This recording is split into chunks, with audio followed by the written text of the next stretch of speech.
Good morning, good morning, good morning, and welcome to Waking Up Right with Ivory. I'm your host, Ivory Hunter, and today I'm excited to talk to one of my new, good, amazing friends. His name is Sam Catlin, and Sam is an American television writer. He's a producer, he's a director, and currently, right now, he's a showrunner for AMC's The Preacher, which looks amazing. I haven't watched it. I'm gonna ask you some questions about that, Sam. And also, what I love, he was one of the producers and writers for Breaking Bad.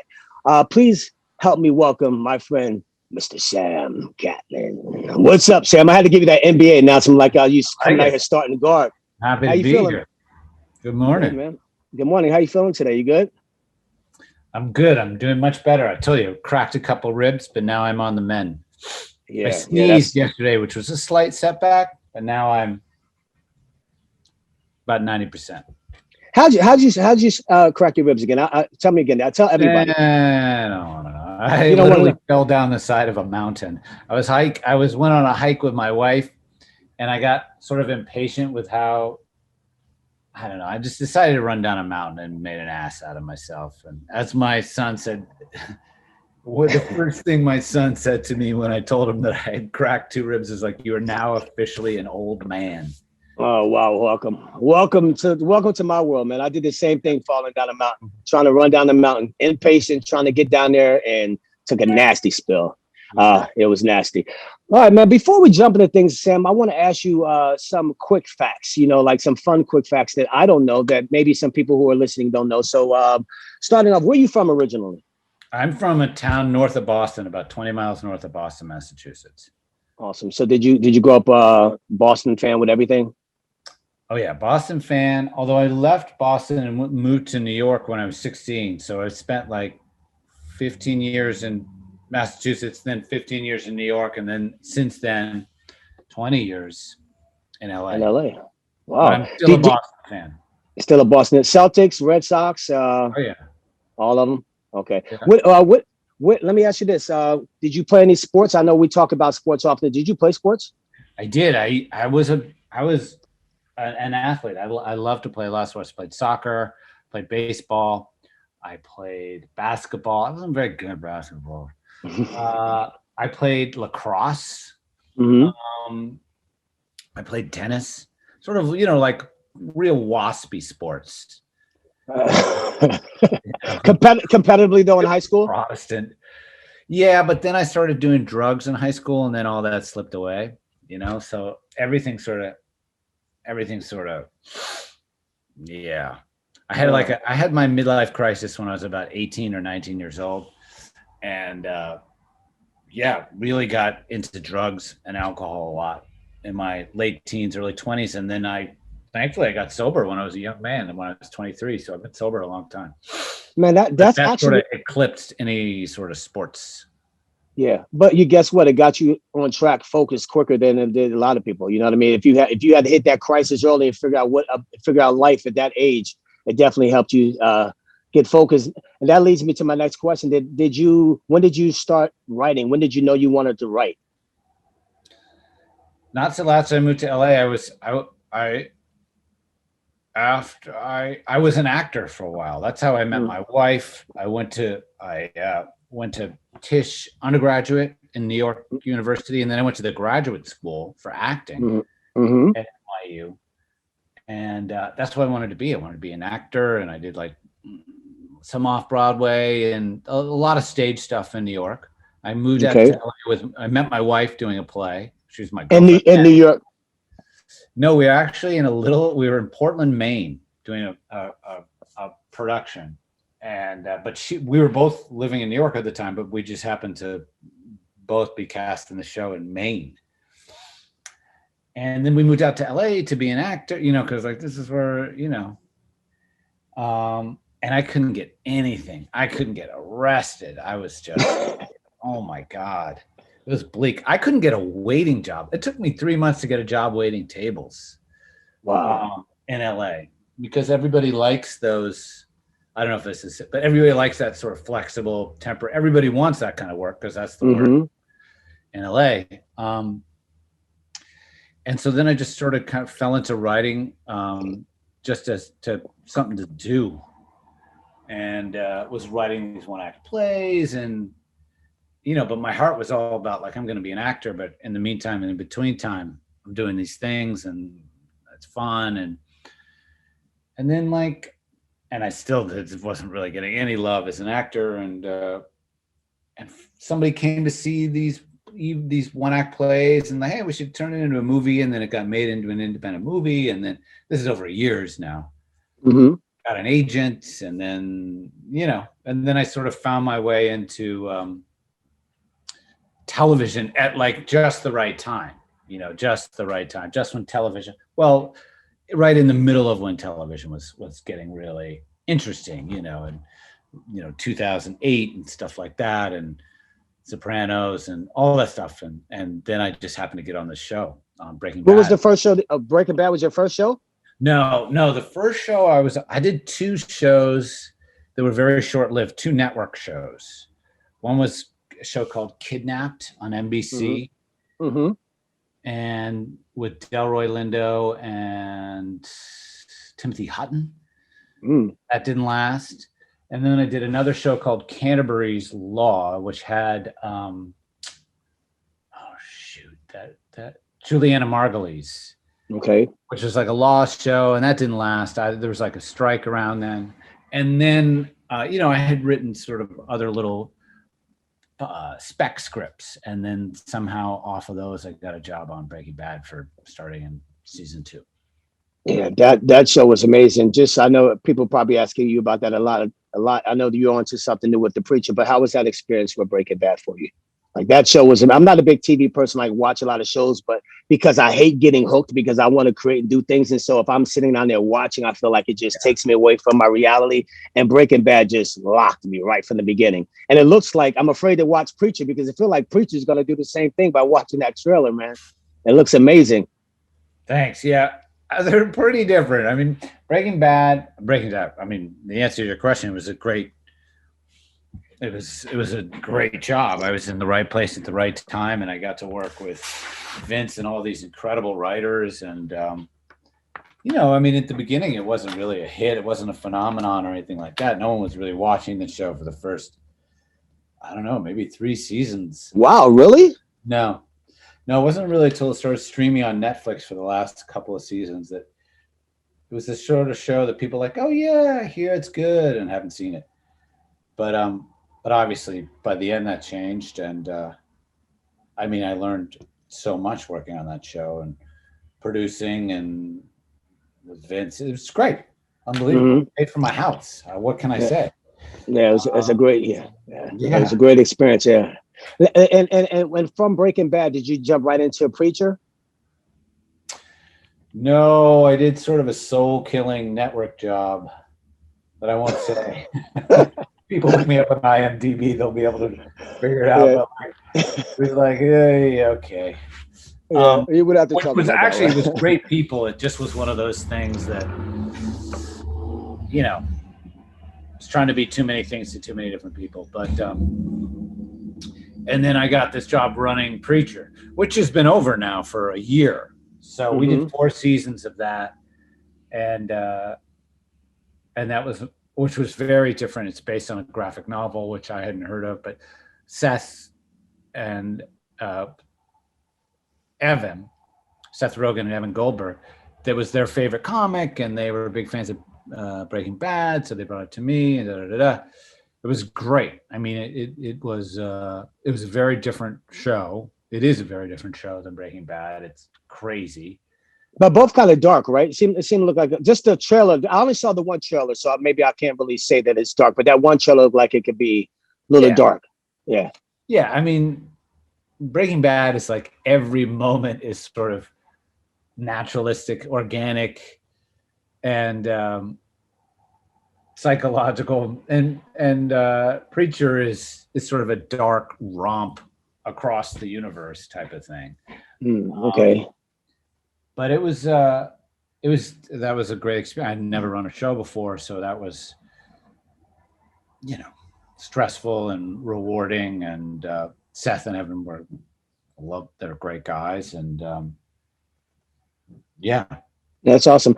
All right, so thank you for those fun facts, a little bit of history for those of us who didn't know some of these things. Thank you for sharing. Now, I Yeah. want to ask you about how things have been during COVID. Starting off with like, what has you mentioned your wife Julie. She's amazing. I didn't. I just recently found out that Julie is an actress as well. I didn't know that. She's wonderful. Yeah. You guys are a wonderful family. What has been you guys' daily routine since COVID started? Has it been anything different than it was prior to COVID? And what are you guys doing now? You know, it feels like almost everyone I talk to talks about how blessed and lucky they are, which is true. And it's absolutely been true with us too. I mean, compared to like I work as a writer, so it's really I've been able to keep working. That's been great. The boys, our two sons, Ben and Eli, they go to school from home. Mm-hmm. Um, I don't know. It's weird. The time it's been almost a year now since we've been doing this, right? Yeah. So it's been both boring, like incredibly boring and frustrating, but also been like there's just been some stuff. There's been a lot of moments that I imagine I'm going to have a lot more memories from this time than I will from a lot of other times in my life. There's Yeah. just like really sweet stuff that's happened, and I feel like because we're so isolated, I've actually been able to like cultivate these like old friendships and relationships and stuff that I hadn't in a way. So I'm one of those people that's like I feel like I've gotten a lot out of it. Being all locked down like this. Yeah. But also, who knows what the sort of long-term psychological effect of like I walk the dogs down the street and it's like I think our sense of personal space is really going to change, Yes, absolutely. Absolutely. I like how you acknowledged, that you're blessed and that, not everybody has during this time, everybody's handling it differently. But I really feel that it's important, to have empathy for others, but at the same time, not really diminish anything that we have experienced during this time, because that's life. It's ebb and flows, pros and cons. And I feel like the silver lining behind all this, if you have the right perspective, of course, there's people who've gotten sick and all these different things and passed away, transition. But the silver lining, when you have the right perspective is that time that you wouldn't have because of life has us so going. You know what I mean? And the fact that you're spending time with your family, it's wonderful in that aspect. You know what I mean? So I liked how you worded that. Now, let me clarify. Like I said, daily routine. Now, let me be specific. Like I wake up every day. I meditate early. I wake up at 5 o'clock. I meditate. I listen to positive things. I do my push-ups. I do my sit-ups. That's my normal morning daily routine. Do you? And I know you and Julie do yoga. Do you personally have like a morning routine? Do you wake up at a set time every day and do something every day? I have a routine. 5 a.m. My God, that's a little early, but I usually get up around 7 Mm-hmm. and I meditate as well. Usually like 10, 15 minutes. Mm-hmm. I do push-ups, although I cracked my ribs, so I haven't been doing those for a little bit. Yeah. I do some push-ups. Then I have a spin bike that I ride like 4 or 5 times a week. I do that. I only do the yoga once a week. Okay. But yeah, I exercise like pretty much every morning, and then I take the dogs out for a walk, Mm-hmm. which is nice.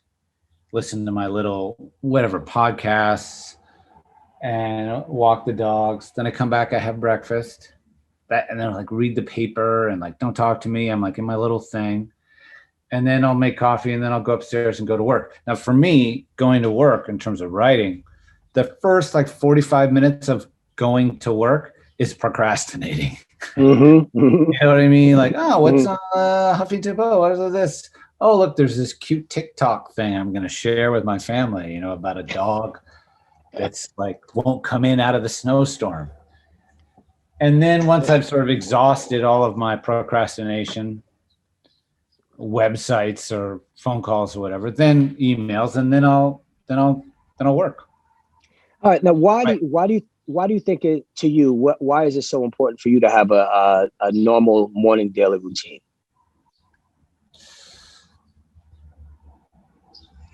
I don't know. I feel,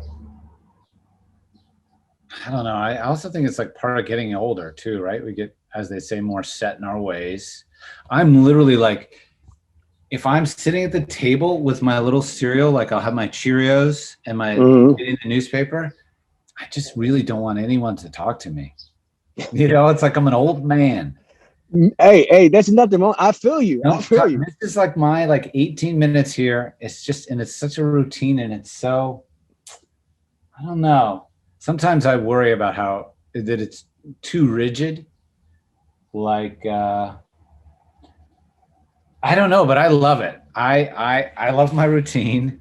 I have lists, so I don't have it with me right now, but like I make lists every night before I go to bed. Mm-hmm. Usually about 12 or 15 things I want to do, people I want to call, how many hours I want to dedicate to a specific writing project, errands, chores to do around the house. You And know, every day I do that. yeah, and I think that's super important. Just so you know, like the reason why I asked you that question, and I asked all the guests because what my goal and my purpose in life, Sam, is to put out love and to share whatever I can and to grow and continue to learn and then share. And so I personally feel like asking you guys what's your normal daily routine is giving the viewers an opportunity to learn different things that I feel like is super important. Like you said, you don't know why you do it. Like, Yeah. I know in my humble opinion, why I do it. And I would say the same thing for you. I just feel like it's important, and I don't want to be presumptuous, but I feel like it's important, like how we start our day. You got to set the tone at the beginning of the day, and that momentum carries you for the rest of your day. And so it's important. I don't like to talk to anybody, my kids, anybody. I won't do no emails during that time because I don't know what they're going to be bringing. It's important for me to align myself to get right, to get out ahead of it before I start dealing with the world. So I need that time before I take on anything else, because I don't know what I'm going to take on. But if I'm right, then whatever happens, it's easier to handle that way. So I feel like it's wise to kind of take that time and be intentional and take that time for yourself to take care of you first. So I think it's a great routine. What are there any books, vitamins, specific podcasts that you listen to that make you feel good that you want to share that will help others? You know, some of the podcasts I listen to don't make me feel good. It's sort of I'm sort of into politics, and the politics doesn't make me feel good very day these days. I love it. You know, to me, like, I definitely come from a place where, like, when I start to get, I try to get in the habit of calling 3 or 4 people every day, and just trying to be of help, be of service to them, and just say, hey, what's going on? Da, da, da, da. Just try to check in with other people, hear how other people are struggling or not struggling or stuff like that, because the world, so that my world doesn't get really tight and small. And I just remember that it just really helps. It really takes a lot of pressure off. And it feels like the more time I take, this is going to sound kind of new agey or corny or something like that, but I sort of have found like the more time I take to reach out to other people, the more time I end up having for myself. You know, it's just sort of, but the more I'm, conversely, like the more I'm just like, I don't have enough time, I better hurry up, or this is my thing, and that I end up having less time. Mm-hmm. So I've really gotten in the habit, especially during the pandemic, of just really making sure that my friendships and my family relationships are like steady and constant, and that I'm, you know, asking for help and offering help. That's a beautiful. It's a beautiful thing. I love a quote by Mother Teresa, and she says, and you just kind of described it. She says, when you put love out, love returns. So, so basically, when you're like, so you said, when you're putting that energy out there with other people, you find that you have more energy. You know what I mean? So it's like that. You put it out and it comes back. You don't do it to get it back, but it's just a natural byproduct of you just doing the right thing. It comes back to you. That's how, in my humble opinion, how the world goes around. I agree. I'm not into politics, but my next question is for you because I want to learn about politics, and you happen to watch these podcasts that get you all frustrated. Let's give you the floor, Sam. Sam is the running for mayor of Los Angeles, the president of the United States. What is a policy? What are you passionate about? What do you think how we can change this country? What can we do to change this country? With everything that's going on, what's the stance that you're taking? The floor is yours. Oy. I don't know. I mean, I can't remember. There was like one of the founding, somebody said something about you can't have a true democracy without an informed electorate. You know, like people need to be educated. And it feels like the state of education in this country and in Los Angeles, you know, it's just like people, they're not getting good schooling, you know? And so education, I feel like is really important, that people should have equal access. I mean, nothing's perfect, you know. I don't utopia like everyone has to get the exact. But I feel like we can be doing more to have more striving for equality, equal opportunities in education. You know, I really feel like because that everything flows from that. You know, so. You know, if you don't properly educate someone who's 8 years old, then why would you hire someone who hasn't been properly educated at the age of 18 or 20? You know what I mean? Like, it just feels like that's one thing. I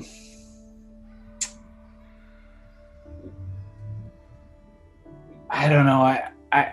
I'll say this about 2020 and this part of 2021. Like, I grew up in a time, especially as like a white Episcopalian from Massachusetts who was born in 1968, there wasn't really like that much happening. I feel like, you know, I kind of grew up during the 90s when it was like, oh, the Berlin Wall came down and like America's kind of like won, you know, and there's just not a lot happening, you know. And then 9/11 happened, and then all this stuff during this year with the, you know, the COVID and George Floyd and the election and all that stuff, like it's really, I'm really grateful that it's sort of made me pay attention to things in a way that I hadn't before, you know, and really think about America in a way that is a little bit more honest, I think, in my opinion, a little bit more critical, you know. There's that great, you know, like somebody was saying on TV, this is a couple months ago, but that like America didn't invent racism or slavery or colonialism or any of those things, things that still exist in this country. America didn't invent any of it, but that this guy was saying like that this sort of singular American trait is that we keep insisting on our innocence. You know, there's never really been where everyone just kind of wants to move on. And I don't know, I feel like, and having kids grow up and seeing all this stuff on TV and seeing all this stuff happening on the streets right outside our house and all of that, I think it's been great. Yes. You know what? I agree with you 100%. I feel like, you know, it initially started like, you know, with COVID and then George Floyd, you know, like you mentioned both of those. Like if COVID wouldn't have happened, the world wouldn't have sat down and we wouldn't have been still to be able to see the ugliness that exists. You know what I mean? I feel like now we've been forced to see it, and especially our children. And I feel very optimistic about our future, and not because of us. And I talk about this, not because of the adults. I feel optimistic about the future because of the children, because I'm a teacher, as you know, and I hear, you know, no matter what, you're white, you're black, it doesn't matter. These kids are unhappy with the way we've been doing things, you know. So I feel like they are the future. They're not going to sit back. You know, I hear kids 8, 9 years old talking about elections and different things like that. And George Floyd, like I had no idea at 8 or 9 years old. I was running around. I don't know what I was playing the little handheld Miss Pac-Man games. You remember those little games? I wasn't Frogger. Yeah. I wasn't conscious at all thinking about anything. But right now, everybody is watching. You know what I mean? And I feel like it's definitely going to make a difference. I feel like everyone woke up Not Yeah. everyone, but a lot of people who were asleep woke up, Yeah. Yeah. and that's a good thing. Yeah. Absolutely. Absolutely. All right. So if you had to pretend you're talking to Ben and Eli, but the nation is Ben and Eli, and you want to leave us on some words of healing, some words of wisdom. What should we be doing here? And what should we be doing individually? How can we work on ourselves to be better in humanity? Give some words of healing that you're going to give your children and give us. I don't know. It's funny. We had a conversation the other night.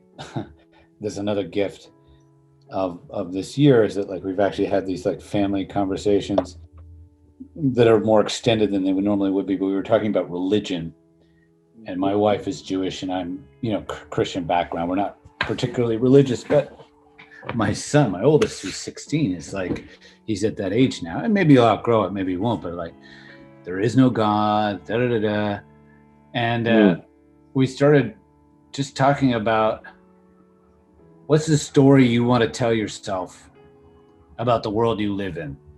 We just started saying like, yeah, I mean, the idea of Jesus Christ, it's like, or Judaism or atheism, whatever it is, it's like we're all telling ourselves a story because we don't know. There's whatever it is, whatever the real meaning of life, whatever happens when we die, we're all going to be surprised. It's going to be something nobody ever thought of. And so in the meantime, in between time, what's the story you want to tell yourself as you make your way through the world, And I try to tell myself that the best story, the thing that seems to make me the happiest, whether it's true or not, is basically we were talking about, like, be of service to other people, ask for help, offer help. It just makes you feel better. It makes you feel part of a continuum. Try to do the right thing, try not to feel victimized, try to feel like grateful, Every day I write a little list of 5 things I'm grateful for. It could be bacon, and some days bacon. But gratitude. Yeah, that's sort of like, I don't know. I mean, I know a younger self of mine, my more cynical self would have been like, that guy sounds kind of like a dork. But I have found in my recent years that just that has really just made me more present in the world, more present with my wife, more present with my kids, and just made me happier. Yeah, and, absolutely. Whether that's just the story I try to tell myself, and anyway. Well, in conclusion, man, I want to say, one of my favorite quotes is, I think I might have mentioned it to you before, but it's how I live my life. We're not human beings having spiritual experiences. We're spiritual beings having human experiences. And like you said, nobody really knows. No matter what religion you are, we all have faith. And ultimately, it comes down to your story and your faith, right? It comes down to that and how you're going to operate here in the world. So I remember when I was religious and when I used to be religious, but I was confused. I always took that mindset where it's like, I'd rather believe in something and find out that there's nothing than believe in nothing and find out that there's something and work on being a good person. You know what I mean? So I always went that route. So the advice you give your sons and the advice you take for yourself and what you're giving the world, service and gratitude, and if we focus on that, you know what I mean? I feel like if we put more service out there, more gratitude, I feel like that's how we'll continue to move forward. And all we can do is hold ourselves accountable individually in what we're putting out. You know what I mean? If we all take that self-check and do some of these things that we're talking about, using some of the tools that you're talking about, then I think we're off to a good start, man. Appreciate you, Sam. Great. Appreciate you, man. Great to talk to you. Yeah, have an amazing day. I'm going to see you when I'm going. And by the way, Sam's son is a baller. I'm going to put that out there. His son is a lefty. You guys watch out for him. I'm not going to say it's Eli. He's a beast. Eli, what's up, buddy, when you see this? And hi, Julie. Hi, Ben. Thank you, Sam, for stopping by. I appreciate you, man. All right. Peace.